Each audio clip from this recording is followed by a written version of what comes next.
નમસ્કાર વિદ્યાર્થી મિત્રો, સ્વાગત છે આપ સૌનું યુટ્યુબ ચેનલમાં।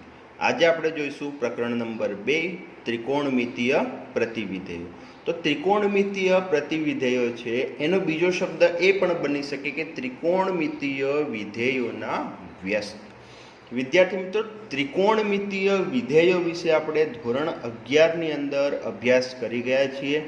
ધોરણ 11 ની અંદર ત્રિકોણમિતીય વિધેયોમાં તેના પ્રદેશ, તેના વિસ્તાર, તે ક્યાંથી ક્યાં સુધી વ્યાખ્યાયિત થાય છે ત્રિકોણમિતીય વિધેયો, તે ત્રિકોણમિતીય વિધેયોના આલેખ અને તેના વિવિધ સૂત્રો વિશે આપણે અભ્યાસ કરી ગયા છીએ।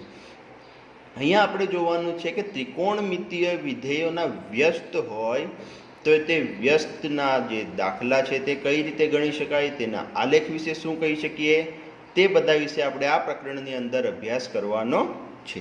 તો ચાલો વિદ્યાર્થી મિત્રો, શરૂઆત કરીએ આપણે આજના વિડીયોની। વિદ્યાર્થી મિત્રો, તમે વિધેય વિશે તો જાણતા જ હશો બધા જ। વિધેય એટલે કે આપણે એક ઉદાહરણ લીધું છે અહીંયા, f(x) થી y, આ એક વિધેય લીધું છે। આ વિધેયની અંદર પ્રદેશ કોને કહેવાય અને વિસ્તાર કોને કહેવાય એ તમને ખબર જ છે। તો જે x છે, આ વિધેય x નો શું કહેવાય છે? તો એને વિધેય x નો પ્રદેશ કહેવાય છે। અને જે y છે, આ y ને શું કહેવાય છે? તો વિધેયને y ને વિસ્તાર કહેવાય છે। જો મારે વિધેય લખવું હોય તો હું શું લખી શકું? f(x) બરાબર y, આ રીતે હું લખી શકું। આ મારું જો એક વિધેય મને આપેલું છે અને આ વિધેયને આપણે એવું કહીએ છીએ કે વિધેય f(x) બરાબર y માટે કોઈક પ્રક્રિયા કરતા કાં તો કંઈક કારણોસર મને આ વિધેય માટે આવું મળી જાય છે કે g(y) બરાબર x મળી જાય છે। એટલે શું થઈ જાય છે? જો આ વિધેય કયું છે તો x માનું વિધેય છે અને એનો જવાબ શું આવે છે? તો y જવાબ આવે છે। અને આનું એક્ઝેક્ટ ઊંધું એટલે y નું વિધેય હોય અને સેમ અહીંયા જે વિધેયની અંદર છે તે અહીંયા જવાબમાં આવી જતું, એટલે કે g(y) બરાબર x મળી જતું હોય। અને જે આ વિધેય g છે એ g વિધેય y(2x) નું મળી ગયું છે। અને અહીંયા ફરી જુઓ, g વિધેય જે છે તેના માટે y શું છે? તેનો પ્રદેશ છે। અને x શું છે? તેનો વિસ્તાર છે। તો વિદ્યાર્થી મિત્રો, અહીંયા તમે જોઈ શકો છો કે વિધેય f અને g વચ્ચેનો જે સંબંધ છે કેવી રીતે બને છે। જો અહીંયા x નો જે એટલે કે f નો જે x જે છે પ્રદેશ, એ વિધેય g માટે શું છે? તો વિસ્તાર છે। અને y નો જે વિસ્તાર છે y, એ વિધેય g માટે શું છે? તો એ વિધેય g માટે પ્રદેશ છે। એટલે આપણે જો કહેવું હોય તો કઈ રીતે લખી શકીએ? તો આપણે આ રીતે લખી શકીએ, અહીંયા સાઈડમાં લખી દઈએ છીએ કે f નો જે પ્રદેશ છે, પ્રદેશ કોણ છે? x। f નો જે પ્રદેશ x છે એ શું બને છે? તો g નો વિસ્તાર બની જાય છે। તે જ રીતે f નો જે વિસ્તાર છે, કોણ છે f નો વિસ્તાર? તો y, એ g માટે શું બની જાય છે? તો g નો પ્રદેશ બની જાય છે। તો વિદ્યાર્થી મિત્રો, હવે આપણે આની અંદર સમજવાનું છે કે આવું કેમ થાય છે, શા માટે થાય છે। તો વિધેય જે છે f, એનો વ્યસ્ત વિધેય જે બને છે g, ત્યારે જ આવું શક્ય બની શકે, બાકી તો આવું શક્ય બની શકે નહીં। એટલે કે f ઇન્વર્સ બરાબર મળે છે મને g, એટલે કે વિધેય f નો જે ઇન્વર્સ એટલે કે વ્યસ્ત એટલે કે -1 એ શું મળી જાય છે? g મળે છે। આને ના સમજણ પડતી હોય તો આપણે આવું કહી શકીએ કે 1/f, આ f નો વ્યસ્ત થયો એ શું મળે છે મને? g। અને f ને ઉપર લઈ જઈએ તો શું થઈ જાય? -1 બરાબર જી. એટલે અહીંયા શું થયું, જો આવું બનતું હોય કે કોઈ વિધેયનો પ્રદેશ જે છે બીજા વિધેય માટે વિસ્તાર બની જાય અને કોઈ વિધેયનો વિસ્તાર જે છે એ વિધેય માટે પ્રદેશ બની જાય, તો વિધેય એફ માટે એક અને માત્ર એક કોઈક જી એવો મળે. જો ધ્યાન રાખજો ખાસ, આ એફ માટે જી કેવો હોય, તો એફ માટે જી જે મળે એ એક અને માત્ર એક જ મળે. આનાથી વિશેષ બીજો કોઈ, એટલે કે એક વિધેય માટે એનો વ્યસ્ત એક જ હોય, બીજો કોઈ વ્યસ્ત એનો મળી શકે નહીં. જો આવું મળે તો આપણે શું કહી શકીએ, જો આવું મળે તો આપણે એવું કહી શકીએ કે વિધેય એફ નું પ્રતિવિધેય જી છે. અને બીજા એવું પણ કહી શકીએ કે વિધેય જી નું પ્રતિવિધેય એફ છે. આવી રીતે બની શકે. આવું કેમ થાય છે, તો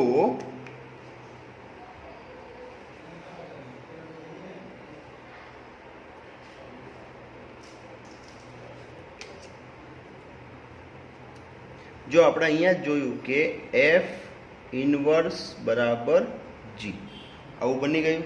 એટલે કે એફ નો વ્યસ્ત કોણ મળી ગયો, જી મળી ગયો મને. તો હું એવું પણ કહી શકું કે એફ ઇન્વર્સ નો ઇન્વર્સ, આ શું મળી જાય મને, ફરી એફ. અને એફ ઇન્વર્સ કોણ હતો, તો જી હતો. એટલે કે જી નો ઇન્વર્સ શું મળી ગયો, એફ.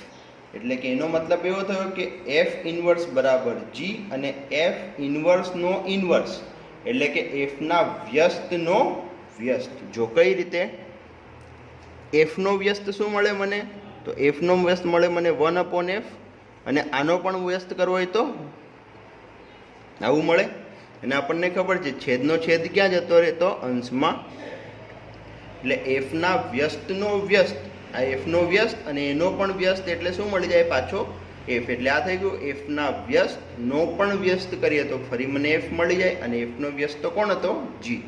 એટલે જી ઇન્વર્સ બરાબર શું મળી ગયું, એફ. તો વિદ્યાર્થી મિત્રો, આ રીતે આપણે વ્યાખ્યાયિત કરીએ છીએ કોઈ વિધેયના વ્યસ્તને. એટલે કે ક્યારે આવું બને, તો ત્યારે જ આવું બને કે જ્યારે કોઈ વિધેય હોય અને એ વિધેયનો પ્રદેશ બીજા વિધેય માટે વિસ્તાર બની જાય અને તેનો વિસ્તાર જે છે બીજા વિધેય માટે પ્રદેશ બની જાય, ત્યારે આવું શક્ય બને છે. તો વિદ્યાર્થી મિત્રો, આ રીતે આપણે ત્રિકોણમિતીય પ્રતિવિધેયનો પણ અભ્યાસ કરવાનો છે. ચલો આપણે તે જોઈએ. હવે વિદ્યાર્થી મિત્રો, આપણે થોડી ચર્ચા કરી લઈએ યુગ્મ વિધેય અને અયુગ્મ વિધેય વિશે. આ વિધેયોનું આપણે ભણી તો ગયા જ છીએ ધોરણ 11 ની અંદર, તો પણ થોડું આનું પુનરાવર્તન કરી લે કે યુગ્મ વિધેય એટલે શું છે અને અયુગ્મ વિધેય એટલે શું છે. તો યુગ્મ વિધેયની વ્યાખ્યા આપણે એ રીતે કરી હતી કે કોઈ વિધેય છે મારી પાસે એફ ઓફ એક્સ, અને તે એફ ઓફ એક્સ માનો કે એક્સ થી વાયનું વિધેય હોય, અને જો એની અંદર એક્સની જગ્યાએ આપણે -x મૂકીએ છીએ અને સાદુરૂપ કર્યા બાદ સામે મને ફરી એનું એ જ વિધેય મળી જાય. એટલે કે કયું વિધેય મળી જાય, ફરી એફ ઓફ એક્સ મળી જાય. તો આવા પ્રકારના વિધેયને આપણે શું કહેતા હતા, યુગ્મ વિધેય કહેતા હતા. ઉદાહરણ તરીકે એફ ઓફ એક્સ બરાબર x², ત્યારબાદ એક્સની 4 ઘાત, ત્યારબાદ એક્સની 6 ઘાત. એટલે કે એવા બધા જ વિધેય કે જેની અંદર એક્સની 2 ઘાત હોય, તે બધા જ વિધેય કેવા બની જાય છે, યુગ્મ વિધેય બની જાય છે. અને ત્રિકોણમિતિમાં પણ આપણી પાસે તેનું એક ઉદાહરણ હતું. તમને યાદ હોય તો ત્રિકોણમિતિમાં આપણે કોને યુગ્મ વિધેય લેતા હતા? તો ત્રિકોણમિતિની અંદર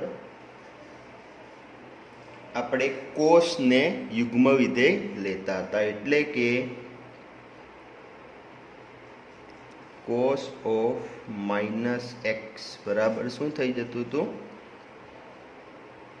cos x. આ વસ્તુ આપણે ભણી ગયા છીએ. તે જ રીતે અયુગ્મ વિધેય. તો અયુગ્મ વિધેય કોને કહેવાય?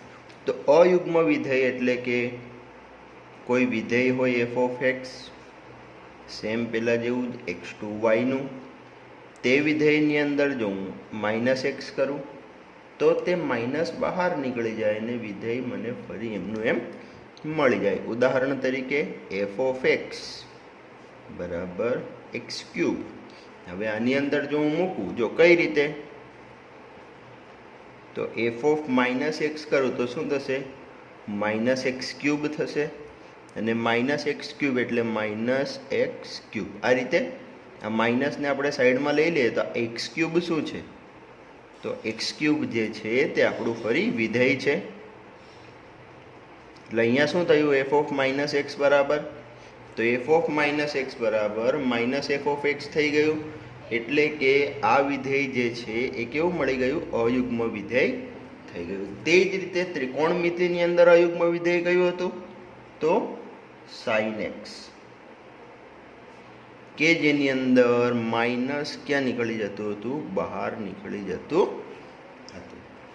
આ જ વસ્તુનો આપણે અહીંયા અભ્યાસ કરવાનો છે કે ત્રિકોણમિતિની અંદર યુગ્મ વિધેય કયા હતા અને અયુગ્મ વિધેય કયા હતા, તે આપણે અહીંયા સૌ પ્રથમ જોવાનું છે. તો વિદ્યાર્થી મિત્રો, ત્રિકોણમિતિની અંદર યુગ્મ વિધેય બે જ મળે છે. કયા કયા? તો એક છે cos x અને બીજું છે કોસનું વ્યસ્ત એટલે કે sec x. આ બંને જ ત્રિકોણમિતિની અંદર યુગ્મ વિધેય છે. અને અયુગ્મ વિધેય તો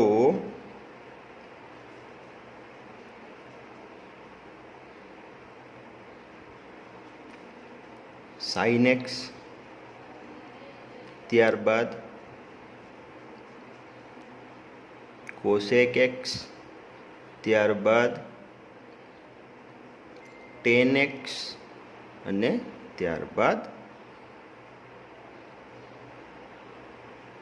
cot x. આ ચારે ચાર વિધેય એવા છે કે જે ત્રિકોણમિતિના વિધેય છે, પરંતુ એ કેવા છે? અયુગ્મ વિધેય છે. અને આ બંને વિધેય કેવા છે?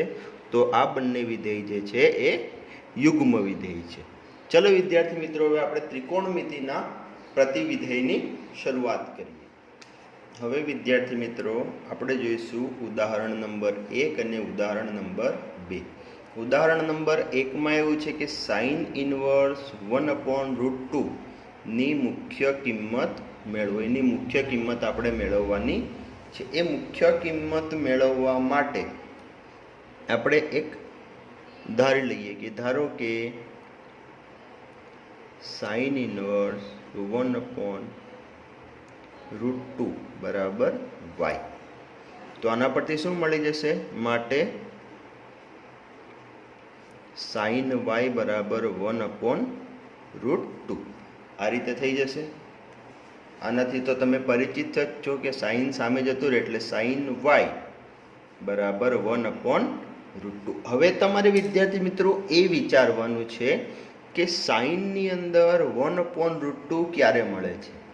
હા વિદ્યાર્થી મિત્રો, શું વિચારવાનું છે? તો સાઇનની અંદર સામે વિધેય આપણી પાસે સાઇન છે, એટલે આનામાં આ કિંમત માટે પણ તમારે એ વિચારવાનું છે કે સાઇનની અંદર 1/√2 ક્યારે મળે. તો હા, તમને તરત જ મગજમાં આવી જશે કે સાઇનની અંદર 1/√2 ક્યારે મળશે? તો sin π/4 પર, એટલે કે sin 45 પર. બંને બાજુ સાઇન છે, તો આને આપણે એવું સમજી લઈએ કે બંને બાજુ ફરી સાઇન ઇન્વર્સ કરી લઈએ તો આ બંને શું થઈ જશે? એકબીજાને. એટલે આના માટે તમારે આવું કરવું પડે. ખરેખર તો એકચ્યુઅલીમાં બંને બાજુ ફરી આપણે કયું વિધેય લગાવી લઈએ? સાઇન ઇનવર્સ વિધેય લગાવી દઈએ.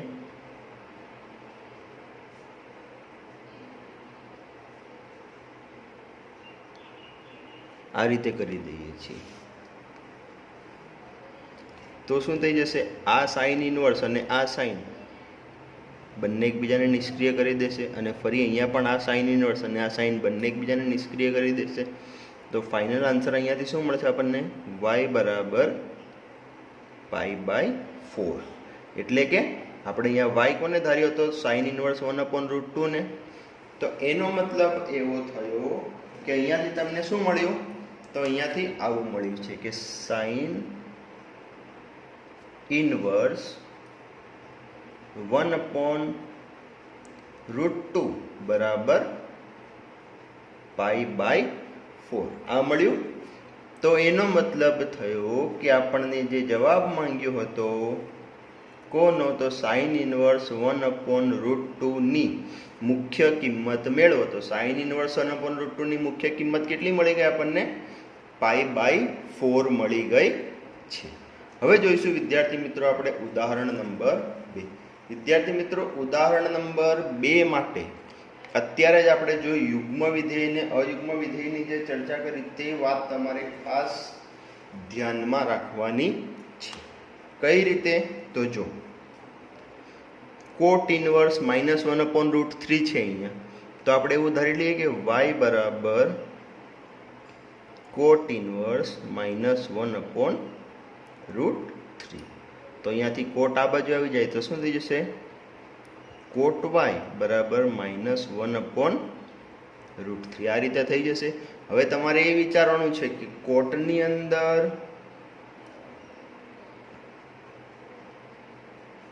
ક્યારે 1/√3 આવશે? તો હા, તમને તરત જ મગજમાં આવી જશે આ માઇનસ તો એમનું એમ જ રહેશે, અને કોટ π/3 ની અંદર આવશે 1/√3. હવે વિદ્યાર્થી મિત્રો જે પ્રક્રિયા આપણે સાઇન માટે કરી હતી તેવી પ્રક્રિયા અત્યારે આપણે કોટ માટે કરી શકતા નથી, કારણ કે અહીંયા માઇનસ છે. આવું ક્યારે કરી શકીએ? તો જ્યારે માઇનસ ના હોય ત્યારે જ આપણે આ પ્રક્રિયા કરી શકીએ. એટલે કે બંને બાજુ પ્લસ હોવા જોઈએ કાં તો બંને બાજુ માઇનસ, એટલે કે સેમ નિશાની હોવી જોઈએ. તો હવે શું કરીશું આપણે? મને ખબર છે કે કોટ કેવું વિધેય છે? તો કોટ અયુગ્મ વિધેય છે, અને આપણે શું કરી શકીએ? માઇનસને અંદર લઈ જઈ શકીએ છીએ. એટલે અહીંયાથી શું થઈ જશે? તો કોટ y બરાબર કોટ ઓફ -π/3. હવે વિદ્યાર્થી મિત્રો તમારે બીજી એક વસ્તુ એ ધ્યાન રાખવાની છે કે કોટ અને ટેન આ બંનેમાં જ્યારે આવી રીતે માઇનસ આવે ત્યારે તમારે શું કરવાનું છે? તો તમારે માત્ર આટલું જ કરવાનું છે. માઇનસને દૂર કરવું હશે તમારે તો π- જે કિંમત હોય એ કરી દેવાની. શોર્ટમાં યાદ રાખી લેવાનું છે. તમારે કરવાનું શું છે? π-π/3 કરવાનું છે. અહીંયા જો π/6 હતું તો તમે શું કરી દેતા? π-π/6. અહીંયા π/10 હતું તો π-π/10, પરંતુ અહીંયા માઇનસ હોય તો અને તો જ, માઇનસ ના હોય તો આવું કશું જ કરવાની જરૂર રહેતી નથી. તો હવે શું થઈ જશે? કોટ y અને અહીંયા અંદર સાદુરૂપ કરશો એટલે 3π - π/3 એટલે શું થઈ જશે? તો 2π/3. અને કોટ બંને બાજુ ફરી તો માટે y બરાબર શું મળી જશે અહીંયાથી? 2π/3. તો એનો મતલબ શું થઈ ગયો? એનો મતલબ એવો થઈ ગયો કે આપણે કોટ ઇનવર્સ -1/√3 માટે y ધાર્યો હતો, તો અહીંયાથી આપણને મળી ગયું કે માટે કોટ ઇનવર્સ -1/√3 બરાબર 2π/3, કે જે આપણી કોટ ઇનવર્સ -1/√3 ની મુખ્ય કિંમત છે. તો વિદ્યાર્થી મિત્રો અહીંયા તમારે આ બે ઉદાહરણની અંદર ખાસ ધ્યાન ક્યાં રાખવાનું છે? તો તમે જો સાઇનની અંદર માઇનસ હશે તો એનામાં પણ આ રીતે માઇનસ બહાર નીકળી જશે. જ્યારે કોસ હશે તો કોસમાં તો પ્રશ્ન આવતો જ નથી, કારણ કે કોસમાં માઇનસ હશે તો એનું ડાયરેક્ટ શું થઈ જશે? એનું સીધું જ પ્લસ થઈ જવાનું છે. અને જ્યારે કોટ ટેન એવા વિધેય આવે ત્યારે માઇનસ હોય તો તમારે શું કરવાનું, પાઈ માઇનસ પાઈ બાય 3 તમારે કરવાનું રહેશે. હવે જોઈશું વિદ્યાર્થી મિત્રો આપણે સ્વાધ્યાય 2.1 ની અંદરના જે સ્ટાર્ટિંગના દાખલા છે તે બધા જ દાખલામાં એવું કીધેલું છે કે આગળના જે દાખલા છે 1 થી 10 તે બધા જ દાખલામાં મુખ્ય કિંમતો મેળવવાની છે. એટલે કે જે રીતે આપણે અહીંયા ઉદાહરણમાં જોયું તે જ રીતે આ દાખલા પણ ગણવાના છે. તો ચાલો વિદ્યાર્થી મિત્રો શરૂઆત કરીએ. સૌ પ્રથમ શું કરવાનું છું, જે આપણે ઉદાહરણમાં કર્યું હતું તે જ રીતે y બરાબર સાઇન ઇન્વર્સ -1/2 ધારી લેવાનું. તો અહીંયાથી સાઇન આ બાજુ આવી જાય તો સાઇન y બરાબર -1/2 આ રીતે થઈ જશે. હવે તમારે વિચારવાનું છે કે સાઇનની અંદર 1/2 ક્યારે આવશે, તો યસ, સાઇનની અંદર π/6 હશે ત્યારે -1/2 એટલે કે +1/2 આવશે ને માઇનસ તો એમને આ માઇનસ ક્યાં જતો રહેશે, અંદર.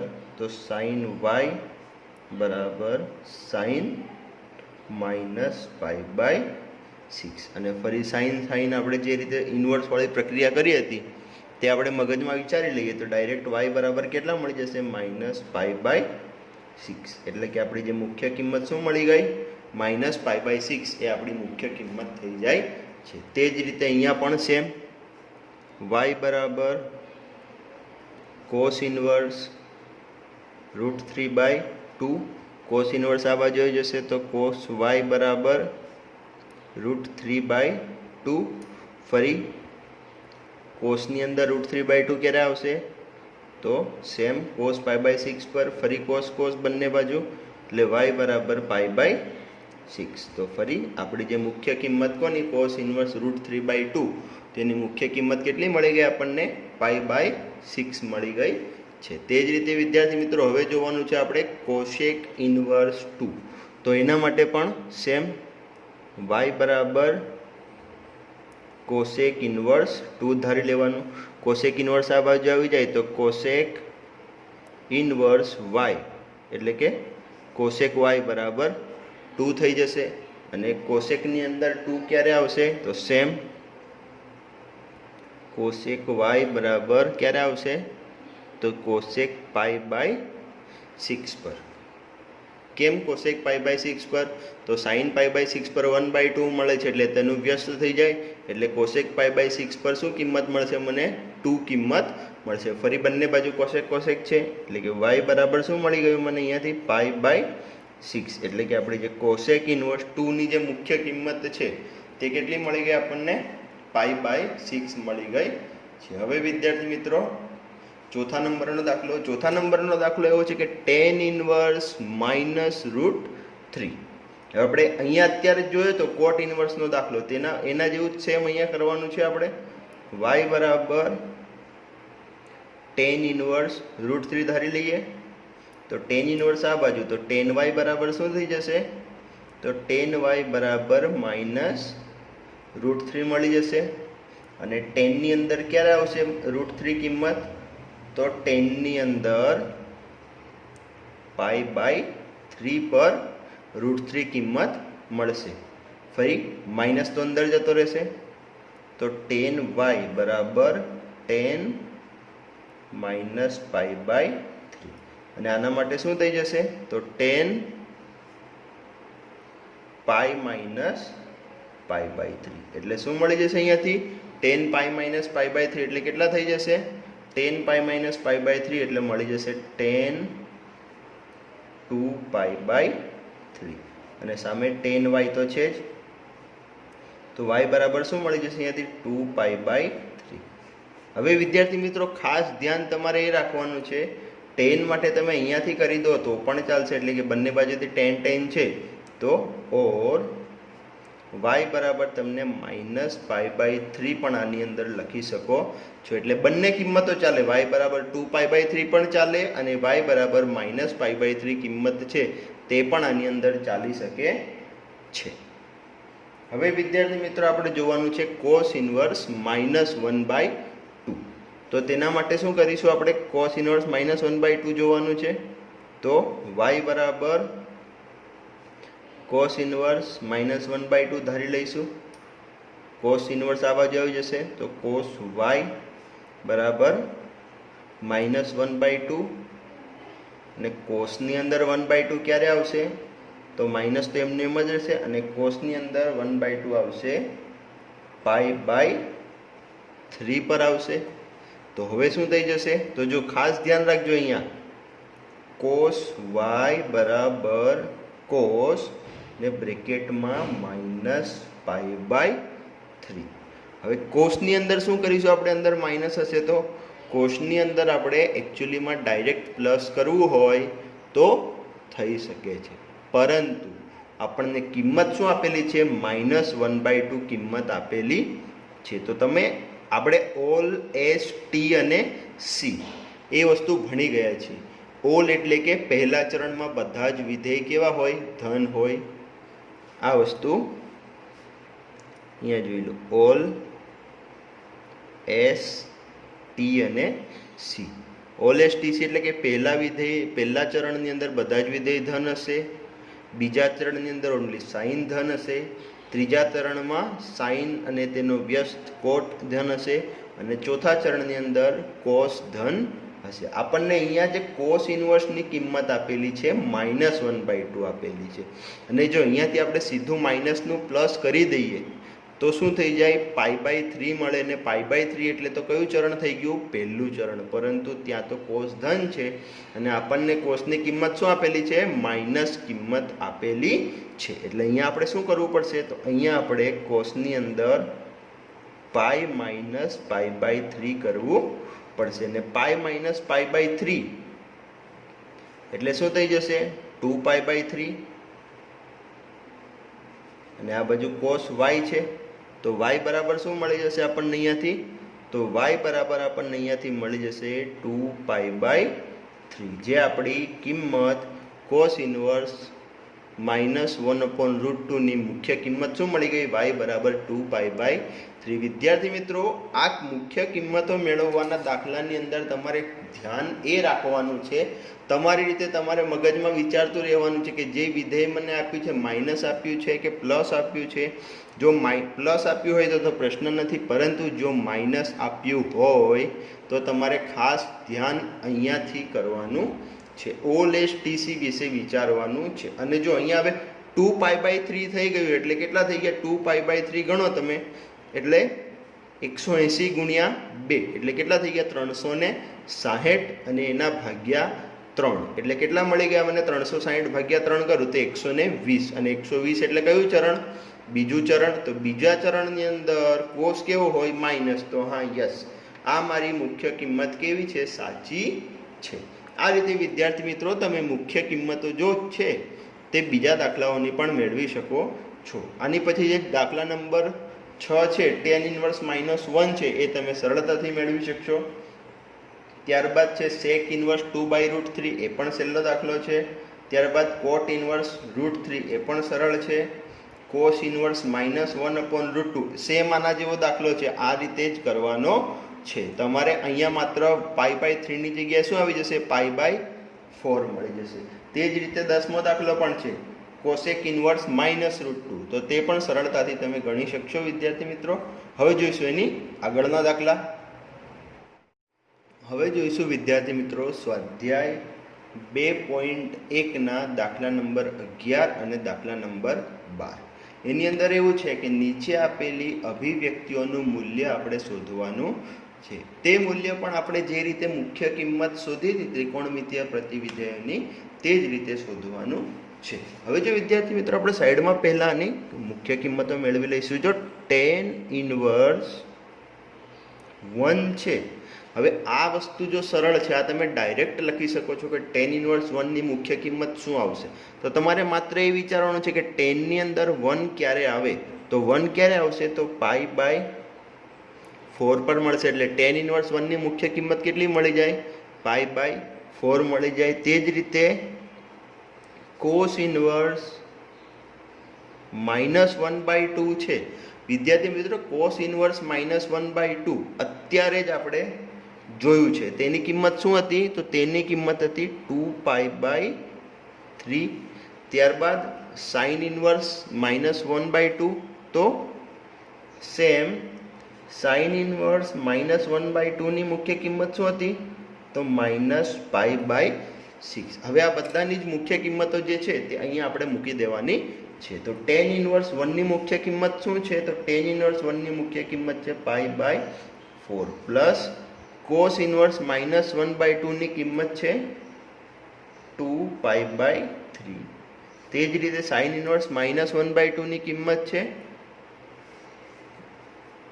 -π/6. આ પ્લસ માઇનસ માઇનસ થઈ જશે એટલે અહીંયા લખાશે શું એકચ્યુઅલીમાં? તો અહીંયા થશે આવું π/4 પ્લસ 2π/3 -π/6. હવે આ બધાનું આપણે લસા લઈને સાદુરૂપ કરવાનું છે. તો આ 4, 3 અને 6 સિમ્પલ છે. આ ત્રણેયનો લસા કેટલો થઈ જશે? 12 થઈ જશે. હવે અહીંયા મારે 4 છે એને જો 12 કરવા હોય તો કેટલા વડે ગુણવા પડે? અંશ અને છેદને બંનેને 3 વડે ગુણવા પડે. તો અહીંયા શું લખાશે?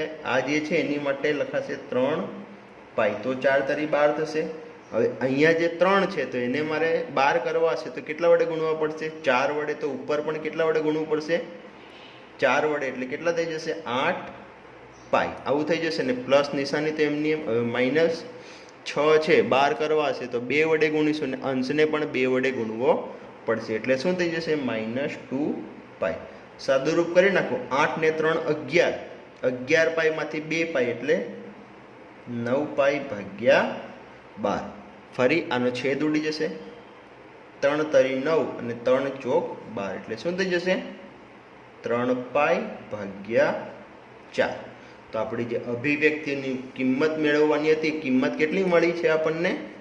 3π/4. એ આપણી મુખ્ય કિંમત થઈ જશે. હવે જોઈશું દાખલા નંબર 12. તો દાખલા નંબર 12માં પણ જે રીતે આપણે ઉપરનો દાખલો ગણ્યો તે જ રીતે સાઈડમાં પહેલા કિંમતો મેળવી લઈશું. તો cos ઇન્વર્સ 1/2. વિદ્યાર્થી મિત્રો સિમ્પલ છે. cos ઇન્વર્સ 1/2 ક્યારે આવશે? તો π/3 પર. તે જ રીતે સાઇન ઇન્વર્સ 1/2 એ ક્યારે આવશે? તો π/6 ઉપર આપણને મળશે. હવે આ બધાની કિંમતો મૂકી દઈશું. તો cos ઇન્વર્સ 1/2 ની કિંમત કેટલી મળી છે આપણને? π/3 પ્લસ 2m ના m રહેશે અને કૌંસમાં સાઇન ઇન્વર્સ 1/2 ની કિંમત મૂકશો મુખ્ય કિંમત. તો એની મુખ્ય કિંમત શું છે? π/6. તો અહીંયા આવી જશે π/6. તો શું થઈ જશે? અહીંયા જો ફરી અહીંયા π/3 એમનું એમ રહેશે પ્લસ અહીંયા છેદ ઉડી જશે 2 તરી 6. તો શું મળશે? π/3. હવે બંનેનો છેદ તો સરખો જ છે એટલે કોમન 3 અને ઉપર શું મળશે? π + π. એટલે શું મળશે અહીંયાથી? 2π/3. તો મુખ્ય કિંમત શું મળી ગઈ એની? એટલે કે આ જે અભિવ્યક્તિ છે તેનું મૂલ્ય શું મળી ગયું આપણને? 2π/3 મળી ગયું છે. તો વિદ્યાર્થી મિત્રો આજના વિડીયોમાં આપણે શું જોયું છે? તો આજના વિડીયોમાં આપણે ત્રિકોણમિતીય પ્રતિવિધેયની શરૂઆત કરી છે, જેની અંદર આપણે ધોરણ 11માં જે થોડું ભણી ગયા હતા તેનું પુનરાવર્તન કર્યું છે. ઉદાહરણ 1, 2 અને સ્વાધ્યાય 2.1ના જે દાખલા જોયા છે આ બધા જ દાખલા જે છે એ ત્રિકોણમિતીય પ્રતિવિધેયોની મુખ્ય કિંમત એટલે કે આજે ઇન્વર્સવાળા જે વિધેય આપેલા હતા ત્રિકોણમિતીય તે બધાની મુખ્ય કિંમત મેળવવાના જે દાખલા છે તે આપણે કર્યા છે. તો વિદ્યાર્થી મિત્રો આશા રાખું છું કે આજના વિડીયોમાં તમને સૌને સરળતાથી સમજણ પડી હશે. જય હિન્દ.